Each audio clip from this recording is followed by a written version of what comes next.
Margaret Fowler had always taken special delight in the hush of a library.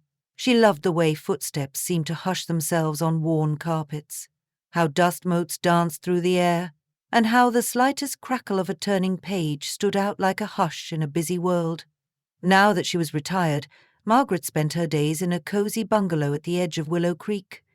Missing the smell of old books more than she cared to admit, each afternoon a pot of chamomile tea and a comfy armchair were her companions as she delved into paperbacks from her eclectic personal collection, or reminisced about the volumes she once curated. Sometimes she would unearth a library discard sale find and surprise herself with the treasures hidden between the covers. It was during one such lazy afternoon that Margaret discovered an unremarkable yellowed hardcover titled The Whispering Elm.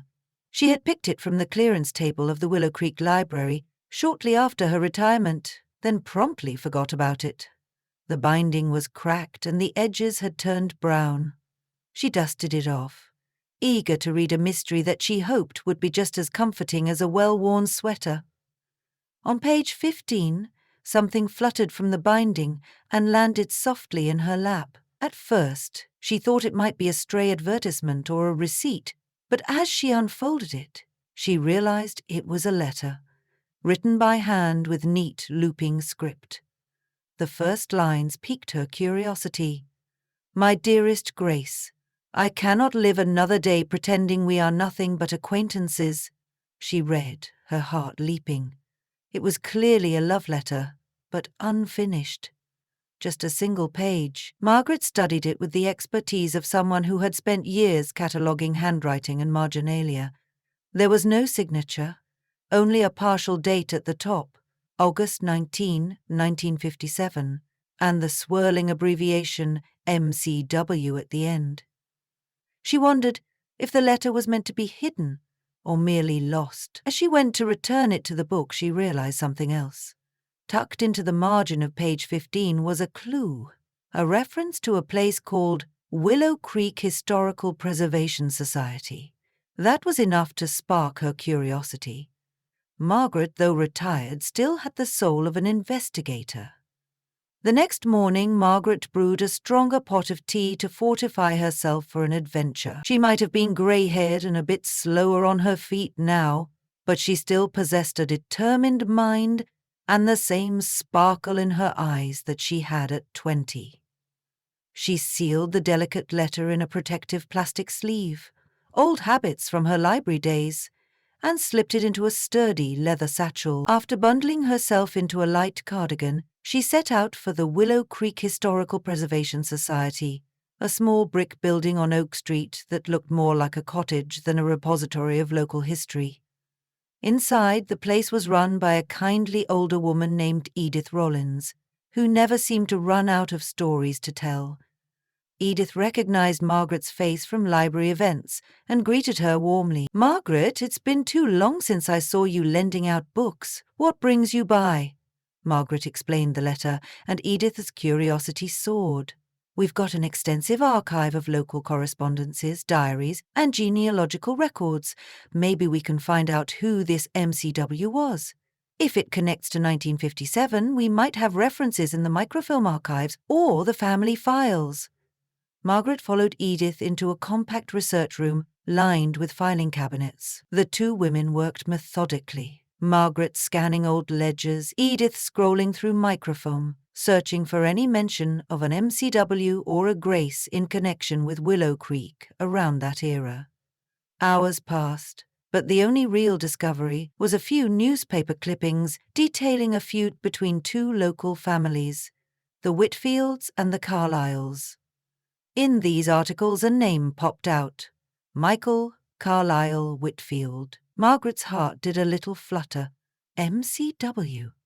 "Michael Carlyle Whitfield," she whispered, pointing at the text. He was the only son of the Whitfield patriarch, Wallace Whitfield. Lived in Willow Creek until 1958, then suddenly left town. No mention of a Grace, though. Edith frowned. Something must have happened. Why else would Michael leave so suddenly if he was set to inherit the Whitfield estate? Margaret thought she could sense a puzzle forming. Was the letter to Grace connected to Michael's abrupt departure? Perhaps Grace was from the rival Carlyle family, prompting a heated family feud that forced a star-crossed love apart. It was too good a mystery to pass up. Edith discovered a second article, "Local Scandal Dissolves Estate Negotiations." The text was cryptic, mentioning only that the families of Whitfield and Carlyle had a long-standing disagreement. There was no mention of the cause, though the feud apparently ran so deep that Willow Creek gossip revolved around their tensions for years. It was enough to convince Margaret that she had stumbled upon an old but significant secret. Equipped with this knowledge, Margaret decided her next step. She needed to learn more about the Whitfields and the Carlyles. The easiest route was to begin with local rumorsome secrets, was still told in whispers by folks in town. She strolled to Millie's Cafe, a spot known for its homemade cinnamon rolls and a clientele made up of long-time residents. If any place could hold the oral history of Willow Creek, Millie's would be it. Sure enough, upon entering and ordering her latte, Margaret spotted Agnes McDermott and Rose Hensley, two retired schoolteachers, sipping coffee and chatting away in a corner booth. They were exactly the people she needed. She greeted them and settled in. With newspaper clippings in her bag, she carefully broached the subject of the Whitfield-Carlyle feud. Agnes and Rose exchanged raised eyebrows as soon as Margaret mentioned the family's surnames. "Now that's a story," Agnes began, leaning forward. "The Whitfields and Carlyles never did see eye to eye, and it goes way back. Some land dispute in the 1920s, I believe. But the real tension came in the 1950s, after Wallace Whitfield's only son got involved with a girl rumoured to be from the Carlyle side." Rose nodded. "I remember hearing that name, Michael Carlyle Whitfield. Interestingly enough, and the rumour was that he'd fallen head over heels for Grace Carlyle.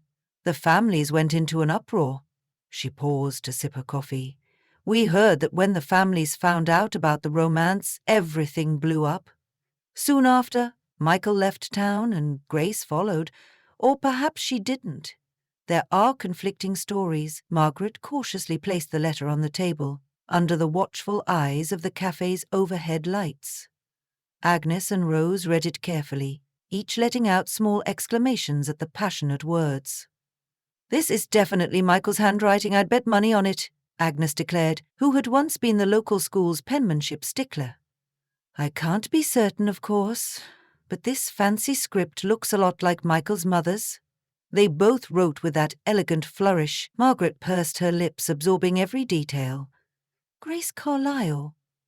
The letter was dated August 19, 1957, just before Michael's abrupt departure.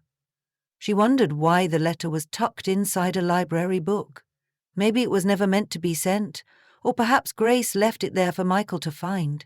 Something about that scenario made Margaret's librarian's senses tingle with curiosity. "Do you remember anything else? Anything that might explain the family's hostility?" Margaret asked, gently.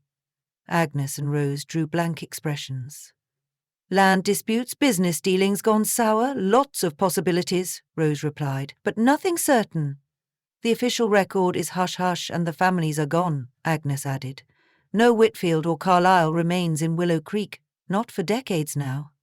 That evening, Margaret returned home with her mind buzzing. She carefully placed the letter in a scrapbook, determined to piece together the puzzle. She decided that her next step would be a more thorough search in the Preservation Society archives. While newspapers hinted at drama and gossip recalled star-crossed lovers, she needed concrete evidence. Specifically, she sought any mention of a Grace Carlyle around 1957. In the quiet of her living room, Margaret recalled the letter's longing tone. It read as if Michael felt forced to hide his affection. She could imagine him penning those lines late at night, sealing them in an envelope, and tucking that envelope into a book for safekeeping. Yet why was it never finished? Had something interrupted him? Or had he second-guessed contacting Grace at all? Early the next morning, she was back at the Preservation Society, greeting Edith with a smile and 2 steaming cups of tea. "You and I, we have a date with the archives," she joked. Edith beamed, reviving the same earnestness they'd shared the previous day. The 2 women dove deeper, scanning property deeds, diaries, even personal letters if they were on file. Margaret was leafing through an old ledger containing Carlisle family transactions when she stumbled upon something interesting. In a small corner notation dated 1957, it stated, "Payment for farmland on the southern edge of Willow Creek. Recipient Michael Carlisle Whitfield." Her eyebrows shot up. Could Michael have purchased farmland from the Carlyles? Or had they transferred it to him as part of some agreement? Edith hovered over her shoulder. "That's unusual," Edith murmured. "The only reason the Carlyles would pay Michael would be if— Wait, that's reversed. This ledger shows that the Carlyles paid him, not the other way around." Margaret's mind whirred with new theories. Maybe the families were negotiating something. This farmland might have been cause for the feud. Michael's father was adamant that it remained in Whitfield control. The Carlyles might have wanted it back. Perhaps Michael was trying to broker peace. Or he sold it to help Grace. It's speculation, but it's a start. They continued scouring the archives until Edith suddenly gasped. She pulled out a slim, ornate matches folder that some historian had tucked away. Inside was a small card dated September 10th, 1957, announcing elopement of M.C. Whitfield and G.B. Carlyle. Margaret felt a thrill course through her. So they tried to elope? 2 weeks after the letter was written, they planned to get married? Edith nodded, eyes shining with excitement. It's real, then? The star-crossed lovers. But the families must have discovered the plan. Margaret set the card down carefully. Yet they never did elope here in Willow Creek, did they? Edith gently shook her head. Nothing in the local records suggested a completed wedding. Where was the marriage license? The church notice? It was absent.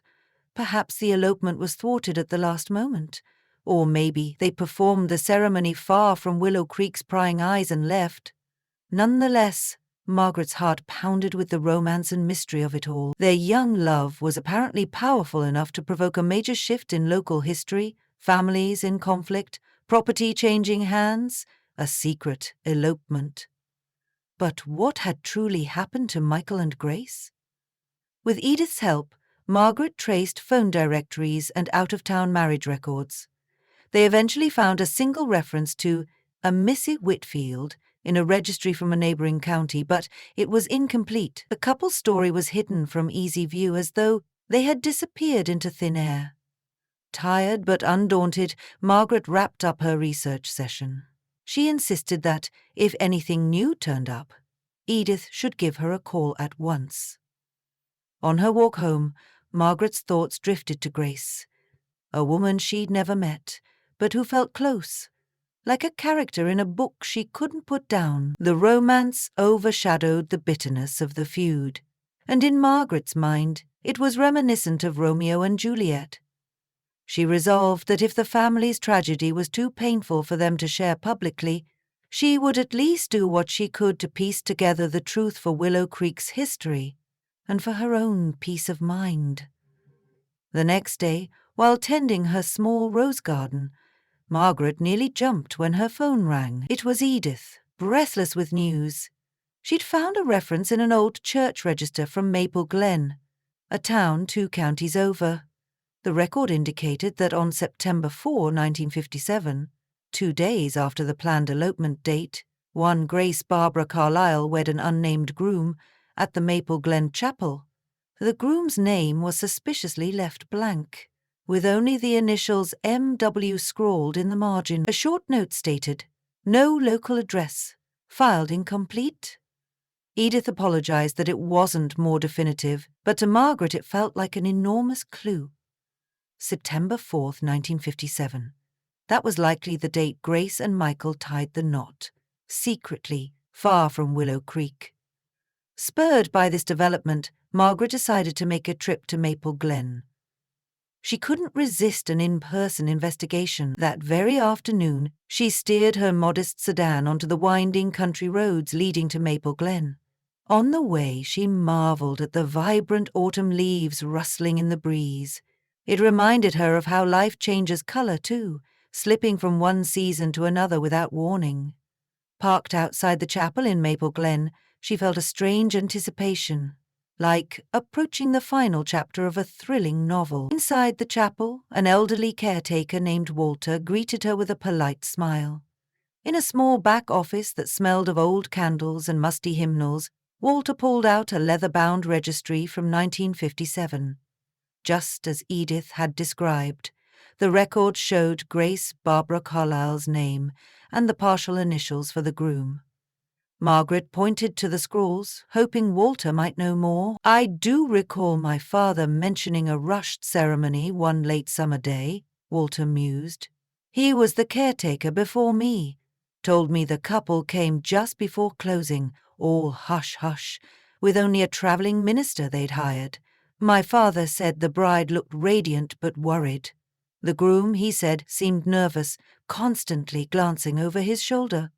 My father suspected they were running from something." Margaret's heart fluttered.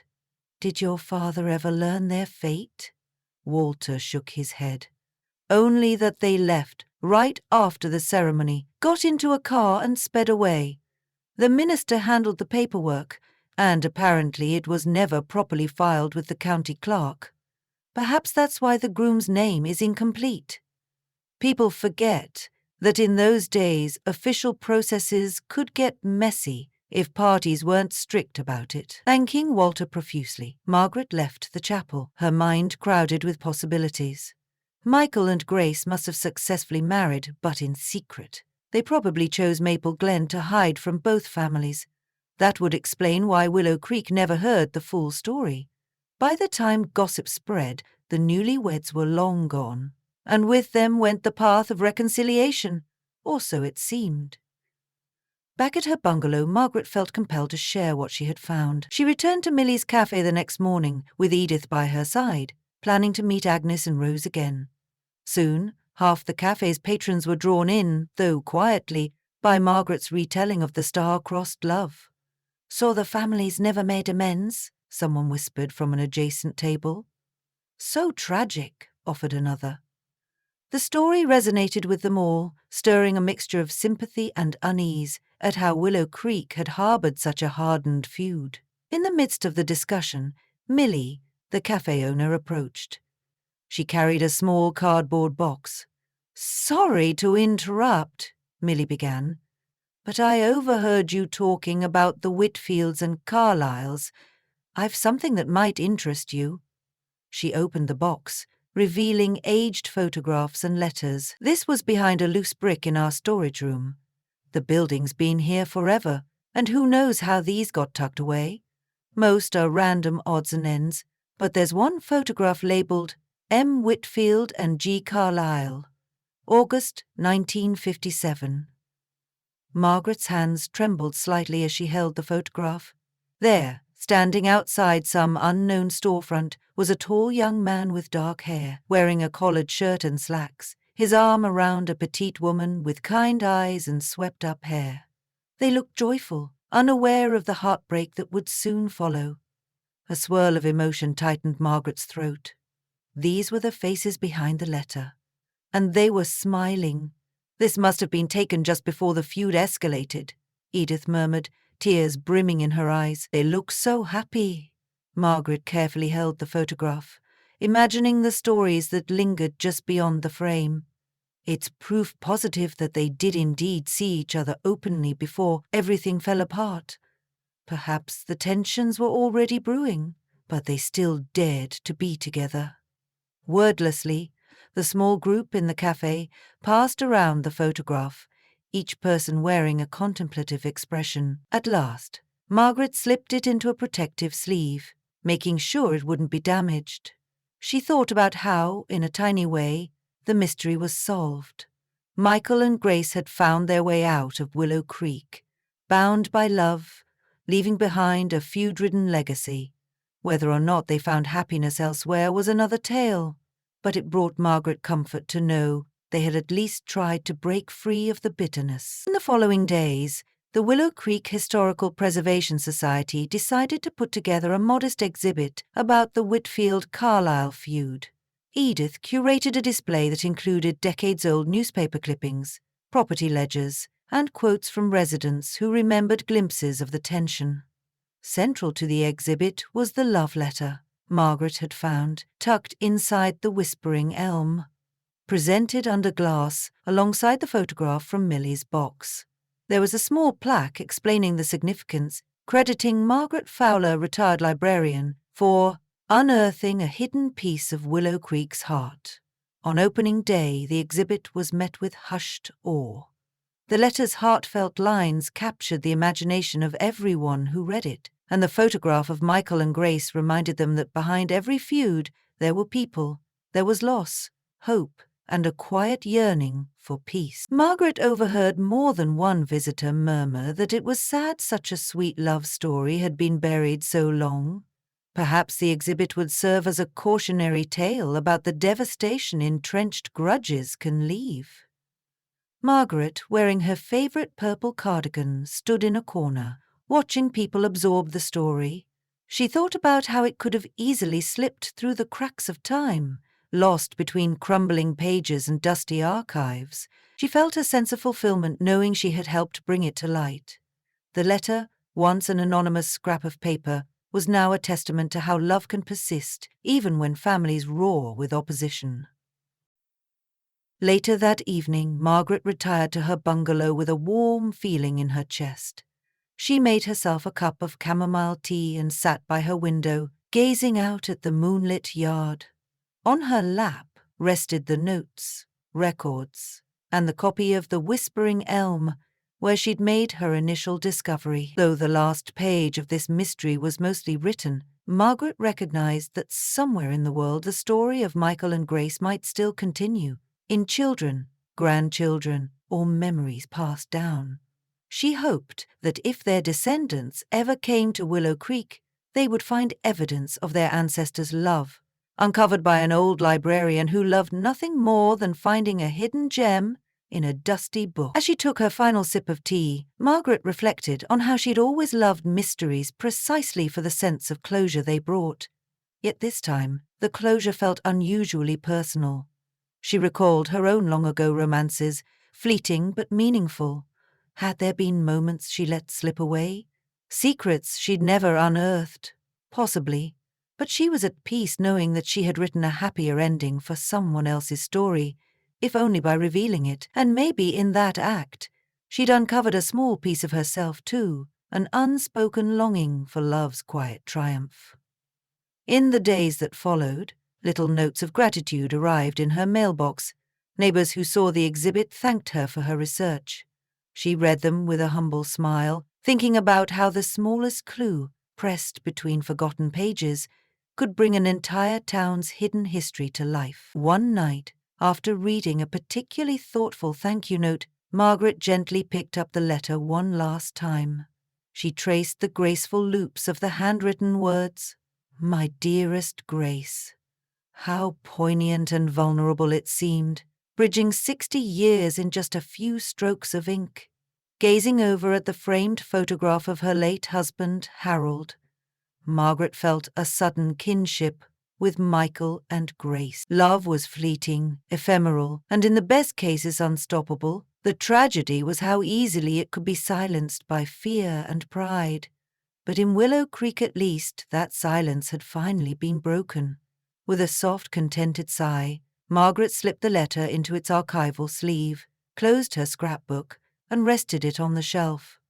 She turned out the lights, letting the house settle into night. As she climbed into bed, the moon casting pale beams across her room, Margaret let her mind drift. In her dreams, she imagined Michael and Grace smiling, driving off into the night in search of a life far away from old grudges.